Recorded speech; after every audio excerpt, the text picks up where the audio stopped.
दोस्तों आदाब से मैं नीस अहमद खान हिंद वॉइस से आपसे मुखातिब हूँ।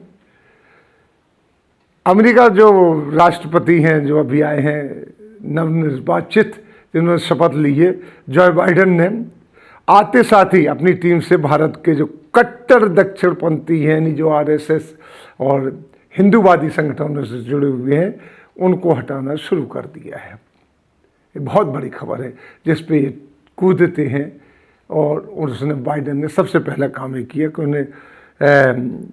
उनको हटाना शुरू कर दिया। जैसे कि उन्होंने सोनाल शाह और अमित जानी को अपनी टीम से अलग कर दिया है। सोनाल शाह और अमित जानी दोनों ओबामा की टीम में भी शामिल थे, इनके इलेक्शन में भी पेश रहे, लेकिन जैसे ही आए बाइडन, उन्होंने सबसे पहले इनको अपनी टीम से अलग किया। सोनाल शाह ओबामा की टीम में थे, उन्होंने बाइडन के कैंपेन टीम में भी काम किया है, पर कई इंडियन अमेरिकन ऑर्गेनाइजेशन ने इन पर आरएसएस के लिंक का आरोप लगाती रही हैं और हमने भी इसकी खबर दी थी। इसके अलावा कई ऐसे चेहरे जिन पर धुर दक्षिणपंथी होने का आरोप है, उनको भी बाइडन धीरे धीरे अपने पास से अलग कर रहे हैं। यही हालत हैरिस का भी है। वो भी कमला हैरिस जो है वो भी धुर दक्षिणपंथी अपनी टीम में नहीं रखना चाहते हैं। ये दूरियां इस वजह से बढ़ाई जा रही हैं कि दक्षिणपंथी और अमेरिका की आरएसएस जो वहाँ पर एसएसएस स्वयं सेवक संघ के नाम से जानी जाती है, उनके संबंध रखने वाले डेमोक्रेट यानी सत्तारूढ़ पार्टी उनसे हरदम दूरी बनाए रखना चाहती है, क्योंकि इस किस्म की शिकायतें वहाँ पे काफ़ी हुई हैं बाइडन के उसमें। ख़ास तौर पे मुस्लिम ऑर्गेनाइजेशन है, उन्होंने जमकर इसका विरोध किया है कि इन लोगों को हटाया जाए, उनको हटाया जा रहा है। इसी कड़ी में श्री पेस्टन कुलकर्णी है और तुलसी गब्बर रेड्डी है।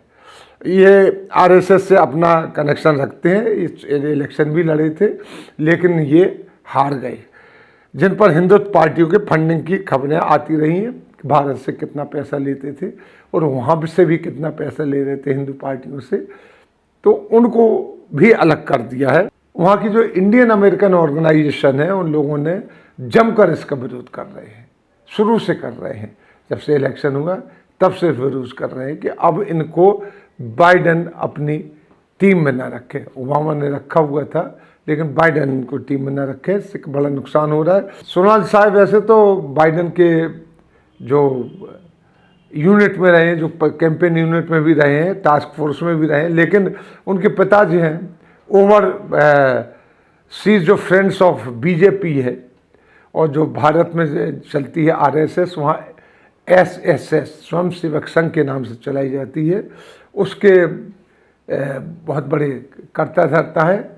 और एक एकल विद्यालय चलाया है भारत में आरएसएस ने, कि एक टीचर एक स्टूडेंट को आगे पढ़ाता, मंदिरों में जाके पढ़ाते हैं। ये उसमें आरएसएस की होती है कि नहीं होती है, लेकिन आरएसएस का ही अध्यापक होता है जो उनको पढ़ाता है, तो उसके भी बानी है यहाँ पे, यानी करता धरता है, तो लिहाजा वो फंड इकट्ठा भी करते हैं इसके लिए।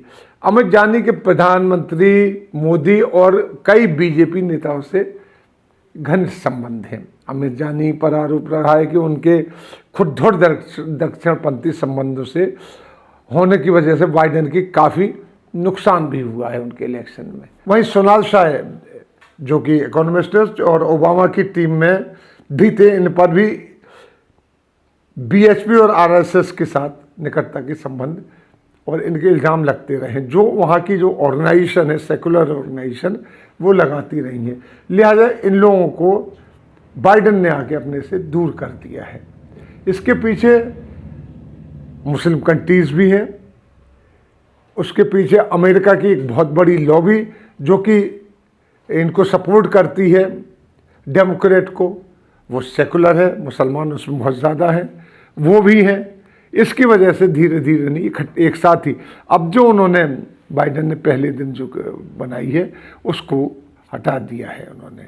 तो एशियन न्यूज़ जो अमेरिका का अखबार है उसकी ये खबर है।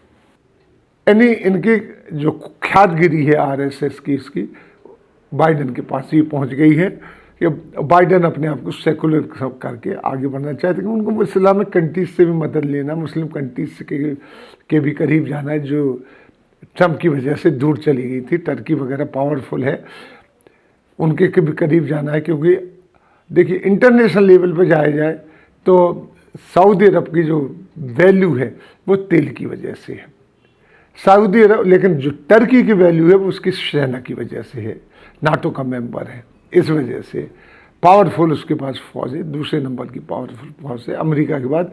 लिहाजा वो चाहते हैं कि टर्की से ताल्लुकात अच्छे रहें। टर्की खाटी किस्म का सपोर्टर है मुस्लिम कंट्रीज़ का। तो ये सब मान के जो बाइडेन है अपनी पॉलिसी बना रहे हैं, तो उन्होंने सबसे पहला किया कि अपने आसपास से जो एसएस स्वयं सेवक संघ के लोग हैं उनको अलग करना शुरू कर दिया। बहुत बड़ी खबर है कि जो दक्षिणपंथी हैं बाइडेन के आसपास नहीं रहेंगे, यानी जो ट्रंप के ज़माने में आरएसएस को वहाँ पे फुटेज मिले हैं या ओबामा ने जितना उनके करीब रहे, अब वो उतना करीब नहीं रह पाएंगे। यानी इनकी बदनामी यहाँ से वहाँ भी पहुँची हुई है। इसी के साथ हम आपसे लेते हैं विदा। अगले अंक में फिर हाजिर होंगे, तब तक के लिए दीजिए इजाज़त।